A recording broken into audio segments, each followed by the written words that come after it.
국무부가 3월 영주권 문호를 발표했습니다. 가족이민은 모든 부문에서 단 하루도 진전 없이 동결됐으며 취업이민, 사순위, 종교이민은 오히려 1년 5개월이나 뒷걸음쳤습니다. 사상 최대 규모의 불체자 추방에 나선 트럼프 행정부가 정책 시행을 위한 예산 부족 사태를 맞았습니다. 백악관은 의회에 1,750억 달러 규모의 예산을 추가로 요청했습니다. 이민자 피난처 도시인 뉴욕시의 이민자 정책이 명확하지 않다는 지적이 이어지고 있습니다. 뉴욕주 의회가 연방정부가 로컬 정부를 동원해 이민자 단속을 하는 것을 금지하는 법안을 발의했습니다. 일론 머스크가 이끄는 정부 효율부가 교육부 예산 9억 달러를 삭감했습니다. 대부분 다양성, 형평성, 포용성 관련 프로젝트로 파악됩니다. 뉴욕주 검찰은 코로나19 팬데믹 기간 환자들에게 검사 비용을 부당 청구한 응급의료센터 CDMD에게 벌금 9만 5천 달러를 부과했습니다. 이상은 오늘의 주요 뉴스입니다. 시청자 여러분 안녕하십니까? KBN 뉴스입니다.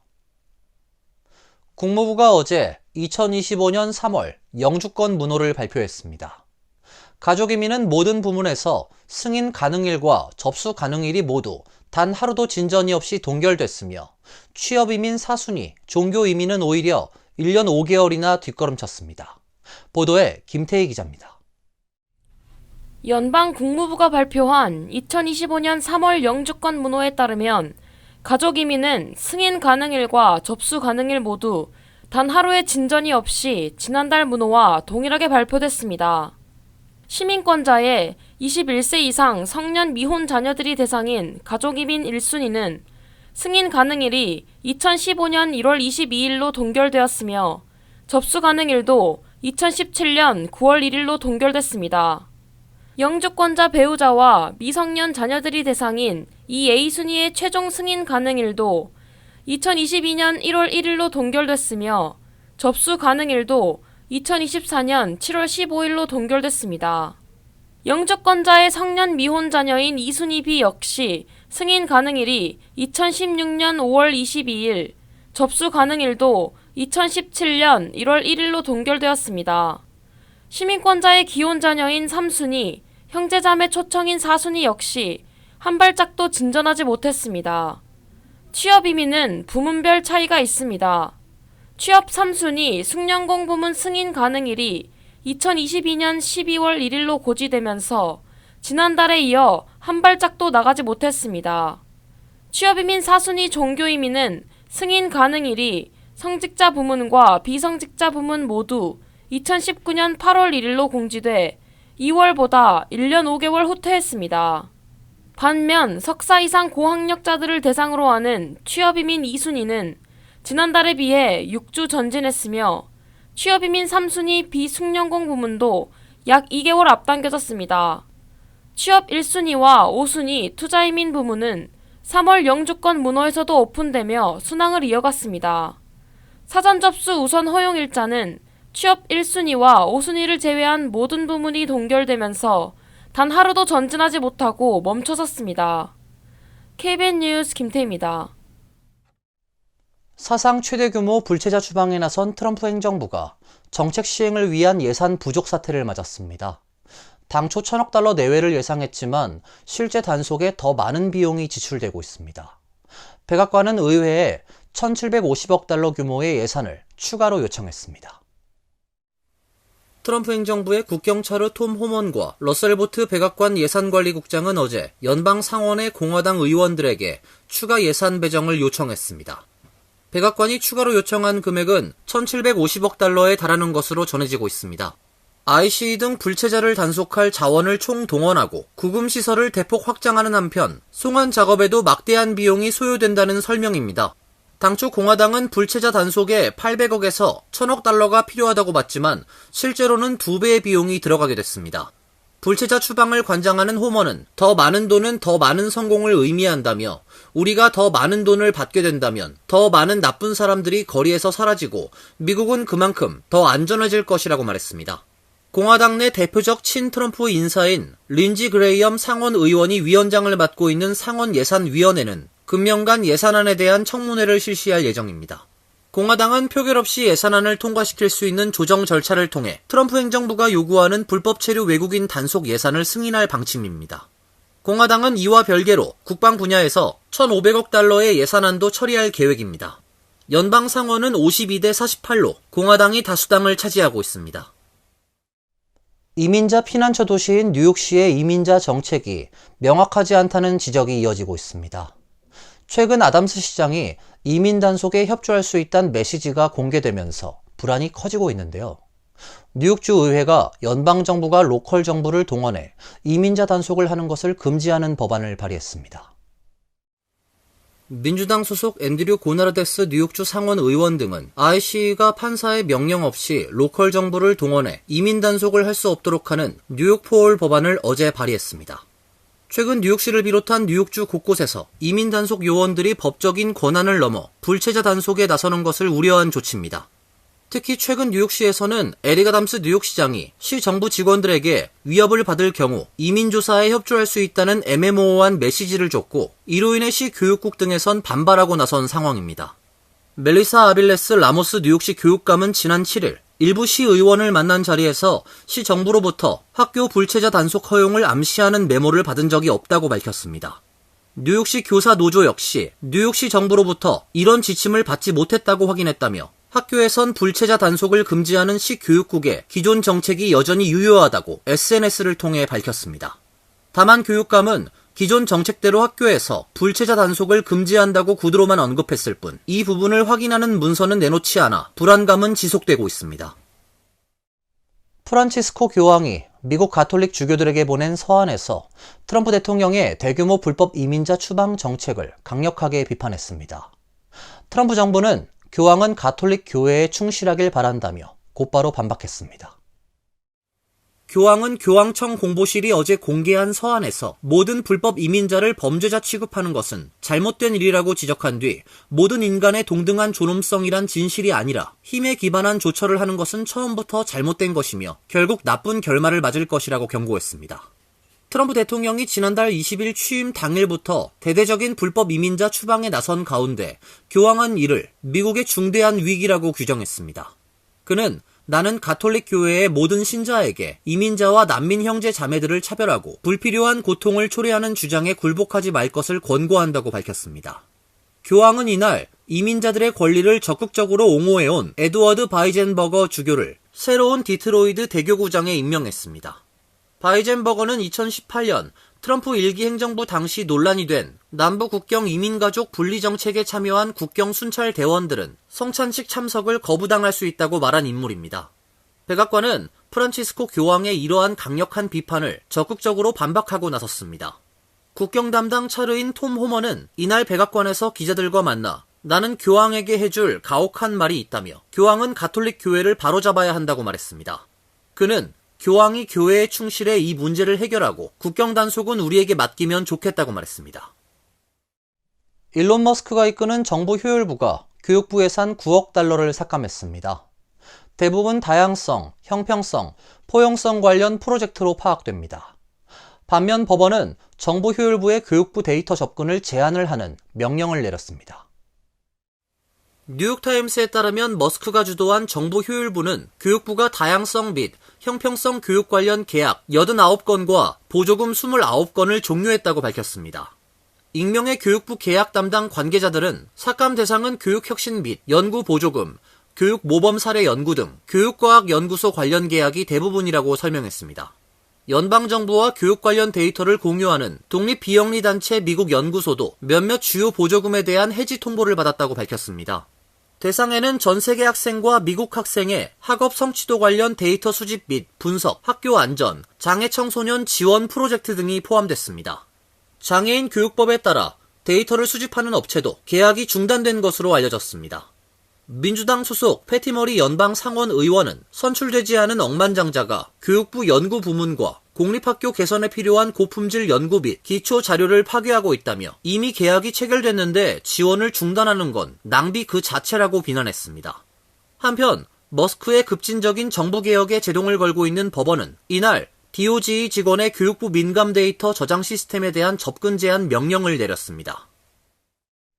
연방교육부가 고등학교, 대학교, 체육 관할단체에 서한을 보내 모든 트랜스젠더 여성 선수의 수상 내역과 기록 등을 박탈하라고 권고했습니다.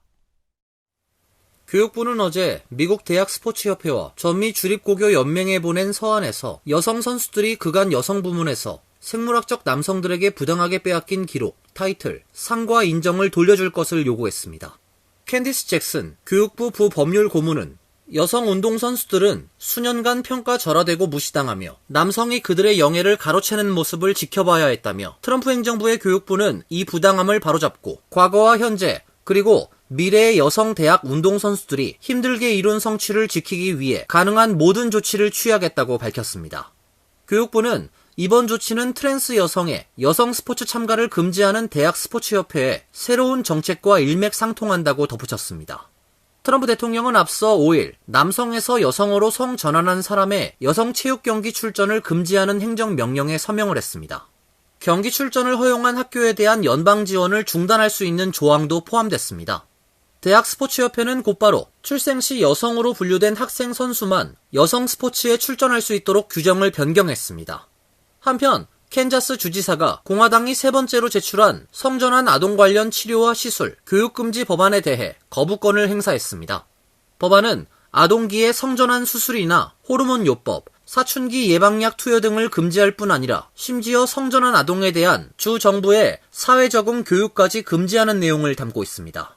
미국에서는 현재 최소 26개 주에서도 아동에 대한 성전환 인지 치료나 돌봄을 금지시키고 있습니다. 미국의 관세 부과 정책에 중국의 이커머스 업체들이 대응책을 내놓고 있습니다. 테무는 판매자에게 미국으로의 직접 배송을 요구하고 나섰고, 또 다른 업체 쉬인은 중국 내 제품 공급 업체들의 생산 라인을 베트남으로 옮길 것을 요구했습니다. 중국의 언론들은 테무가 미국 내 상품 공급 정책의 변화를 시도하면서 판매자에게 직접 배송을 요구하고 있다고 전했습니다.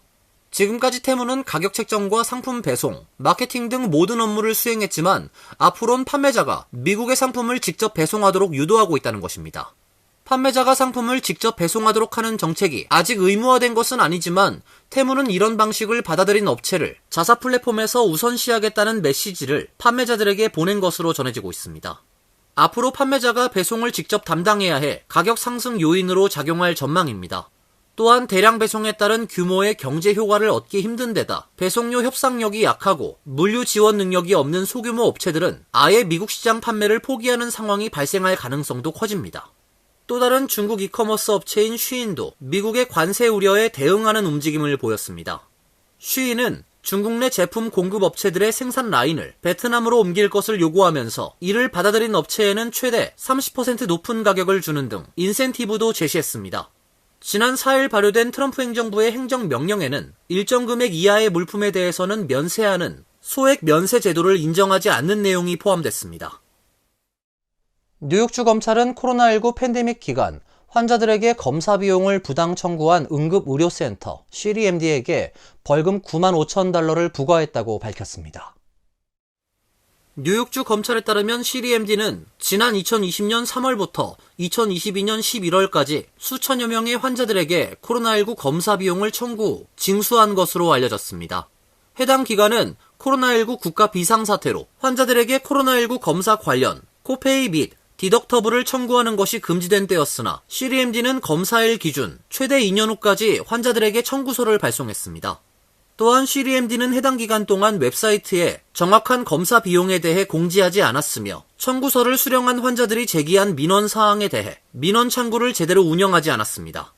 주 검찰 조사 결과 CDMD는 21만 5,819명의 환자들에게 코로나19 검사 비용을 부당하게 청구한 비용 691만 986달러를 환불 조치했으며 8만 7,334명의 환자들에게 부당 청구된 702만 6,668달러를 리콜 조치했습니다. CDMD는 주 검찰의 명령에 따라 피해를 입은 모든 환자들에게 환불 및 의료비 청구 취소를 알리는 서한을 우편과 이메일로 발송한 것으로 알려졌습니다. 이 같은 CDMD의 부당 행위에 대해 주 검찰은 9만 5천만 달러의 벌금 부과를 비롯 향후 공중보건법 관련 위 사항이 적발될 경우 추가로 건당 벌금 5천 달러를 부과키로 했습니다. CDMD의 부당 청구 관련 환불을 받지 못한 주민들은 주 검찰 핫라인으로 문의하면 됩니다. 이어서 간추린 소식입니다. 연방수사국이 존 F 케네디 전 대통령 암살과 관련된 2,400건의 새로운 기록물을 발견했다고 인터넷 매체 엑시오스가 어제 보도했습니다. 트럼프 대통령이 케네디 전 대통령 암살 사건에 관한 모든 정부 기밀문서 해제를 요구하는 행정명령에 서명한 이후 FBI가 새로운 조사에 착수하면서 발견된 것입니다. 다만 FBI는 새로운 기록에 어떤 내용이 담겼는지 구체적으로 밝히진 않았습니다. FBI는 성명에서 기밀해제 차원에서 새 기록을 국립문서 기록관리청에 이관할 계획이라고 말했습니다. 트럼프 대통령은 일기 행정부 때도 케네디 전 대통령 암살에 관한 기밀문건 해제를 추진했지만 정보기관들의 요청에 따라 민감한 정보는 공개하지 않았습니다. 북한이 미국인들의 명의를 도용해 정보기술 분야 원격 근무 일자리를 얻는 수법으로 미국 기업들의 전산 시스템에 접근 권한을 얻고 돈까지 챙긴 것으로 드러났습니다. 법무부에 따르면 애리조나주 리치필드 파크에 거주하는 크리스티나 마리 체프먼은 어제 워싱턴 DC 연방지방법원에서 북한의 작전에 가담한 혐의를 인정했습니다. 공소장 내용에 따르면 체프먼은 2020년 10월부터 2023년 10월까지 미국에 살지 않는 사람들이 미국 시민이나 미국 거주자인 70여 명의 명의를 도용해 미국 기업 300여 개의 IT 분야 원격 근무 일자리를 얻을 수 있도록 도왔습니다. 체프먼과 공범들은 이런 명의 도용 원격 근무 취업으로 1,710만 달러를 기업들로부터 받아 챙겼습니다. 이상덕 재외동포청장은 한국 시간 11일 2025년도 업무 추진 계획을 발표했습니다. 계획에 따르면 재외동포청은 차세대 동포 정체성 함양 사업 확대의 일환으로 올해 한글학교 운영 지원 예산을 186억 원으로 32% 확대합니다. 또한 차세대 한인들을 위한 모국 초청 연수 프로그램도 확대해 작년 2,100명이었던 연수 참가자 수를 올해 2,600명으로 23% 늘렸습니다. 이와 함께 차세대 한인 청년을 대상으로 재외공간 인턴십 프로그램 운영을 이어가며 재외동포 정책을 논의하는 글로벌 차세대 동포위원회를 새로 설치합니다. 업무 추진 계획에 복수국적과 관련한 내용도 담겼습니다. 복수국적 허용 연령 하향 등 시대 변화에 따른 제도 개선을 위해 노력하고 재외동포에 대한 국민인식 개선을 위해 매월 이달에 재외동포를 선정하여 재외동포의 모국 기여를 널리 알릴 계획입니다. 이명석 전 퀸즈 한인회장이 제39대 뉴욕 한인회장 선거 단독 후보로 확정됐습니다. 뉴욕 한인회장 선관위는 오늘 이명석 후보가 서류 심사와 공탁금 납부 등 후보 등록 절차가 마무리됐다며 후보자 확정 공고를 발표했습니다. 선관위는 오는 18일 정오 뉴욕 한인회관에서 이명석 후보의 정견 발표 및 언론인 질의응답을 가질 예정입니다. 차기 회장 선출을 위한 총회는 다음 달 8일 오전 11시 퀸즈 베이사이드에 위치한 KCS 커뮤니티 센터에서 열립니다. 이명석 후보는 총회에서 참석자 과반의 찬성표를 얻으면 제39대 뉴욕 한인회장에 당선됩니다. 환율과 증권 소식입니다.